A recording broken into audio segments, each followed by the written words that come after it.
There are three philosophical reasons that I don't trust Muhammad. First point, you will notice that the miracle of Christianity is Jesus Christ. And you don't have to speak a particular language to hear about Jesus. The miracle of Islam is not a person. The miracle of Islam is the book, the Quran. But when you begin to study Islam, what you begin to realize is the only way you can truly appreciate the miracle of Islam is by reading it in Arabic. My philosophical problem with that is, why all of a sudden, when God reveals himself very wonderfully in an open way in Jesus, does he suddenly say, the only way to get my clearest revelation is by learning Arabic? Prophets were sent to all the nations in the world to spread the word of Islam. It says that in the Quran. And another thing, the Quran is not the word of Muhammad, it is the word of God. Thank you. It's the word of God. That's right. But it was written by Muhammad. It was not written by Muhammad. Who wrote it? Muhammad was illiterate. He didn't know how to write or read. Who wrote it? It was the word of God. It is the divine word. You see? It's every single time. They're very consistent. I appreciate it. All right? It is the Word of God, and they're very passionate about it. I respect your passion. There's no way you can rationally have a conversation with that. The same way, if you ask me, why do you believe the Bible is the Word of God? And I look you in the face and I say, because it's the Word of God. Rational discourse has broken down. All right, my second philosophical problem with Islam is, my Muslim friends inform me Matthew, Mark, Luke, and John are inaccurate.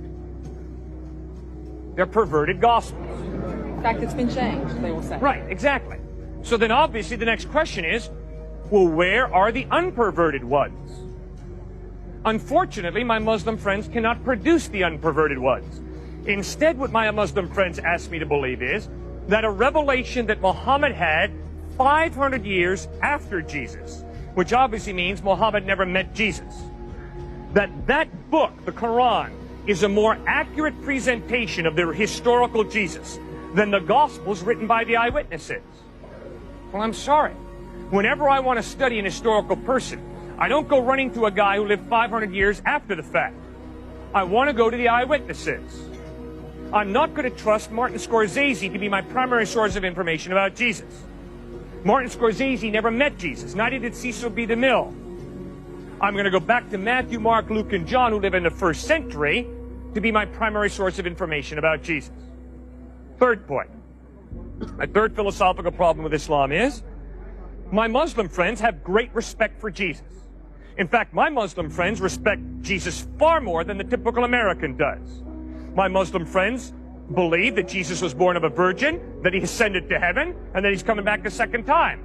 Well, that's far more than the typical American believes about Jesus. But my Muslim friends say that although Jesus speaks the absolute truth, Muhammad also speaks absolute truth. And the problem is they contradict each other on certain points. You cannot have A be absolute true and then B be absolute true if A and B contradict each other. Because that does nothing then but to allow for C to come along, claiming C is absolute truth, in spite of the fact that C contradicts both B and A. You cannot have an absolute truth contradicted by another absolute truth. Did Jesus ever claim to be God? Yeah, he sure did. John 8:58, Jesus says, before Abraham was born, I am. In John 10:30, Jesus says, I and the Father are one. In John 14:9, Jesus says, he who has seen me has seen the Father. Clearly, Jesus claimed to be God. So he was both human and God at the same time? That's what he claimed. Maybe he was a lunatic, but that's what he claimed. He wasn't a lunatic. He was a prophet. Well, he claimed to be God in human form, which means he's more than a prophet. He's God in human form. But God is something that's superior to human form, so it doesn't make sense for God to be human because he wouldn't necessarily be higher than the other. All right, first point is God is not something. The Bible insists that God is someone, a personal being. And it's totally possible for a personal being who's the creator